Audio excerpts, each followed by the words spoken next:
ଏ ମୂର୍ତ୍ତିକି ଯିଏ ଚିହ୍ନେଇ ପାରିବ ମୁଁ ତାକୁ 5,000 ଟଙ୍କା ପୁରସ୍କାର ଦେବି। ଏ ହେଉଛି ଜୟଦେବ ପଞ୍ଚାୟତ। ଜୟଦେବ ପଞ୍ଚାୟତର ଏଇ ଲୋକଟା କିଏ, ସେ କାହା ପରିବାରର ଲୋକ? ଜୟଦେବ ପଞ୍ଚାୟତର ନା ଗାଡ଼ି ପାଞ୍ଚଣ ପଞ୍ଚାୟତର? ଏହାଦେହରୁ କିଛି ଜାଣି ହେଉନି।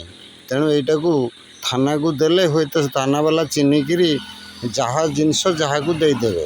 ଏଇ ଲୋକଟି କାହାର? ତାର ତ ପୁଣି ସ୍ତ୍ରୀଟି ଥିବ, ତେଣୁ ତାକୁ ହିଁ ଦେଇଦେବେ। ଆଉ ଏ ଲୋକ ଯଦି ସ୍ତ୍ରୀ ନାହିଁ, ତାହେଲେ ଆର ସ୍ତ୍ରୀଟା ତ ଥିବ।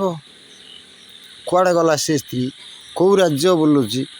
ତେଣୁ ଜୟଦେବ ପଞ୍ଚାୟତକୁ ପଚାରୁଛି, ଗାଡ଼ି ପାଞ୍ଚଣ ପଞ୍ଚାୟତକୁ ପଚାରୁଛି, ଆମେଣାକୁଦକୁ ପଚାରୁଛି, ଆଉ ଦୁଇଟା ଅଛି ବାଳକାଟି ପ୍ରତାପ ଶାସନ ଗୋଟାଏ, ନିମାପଡ଼ା ଗୋଟାଏ, ଏମିତି ବହୁତ ପଞ୍ଚାୟତ ଅଛି। ତେଣୁ ଏ ଲୋକଟାକୁ ଚିହ୍ନି ପାରୁନାହାନ୍ତି। ତେଣୁ ଥାନାକୁ ହେଇକି ୟାର ରିପୋର୍ଟ ଦେଲେ ୟା ସ୍ତ୍ରୀ ଯିଏ ଆକୁ ଆସିକି ଧରିକି ନେଇଯିବ। ଜୟ ଜଗନ୍ନାଥ।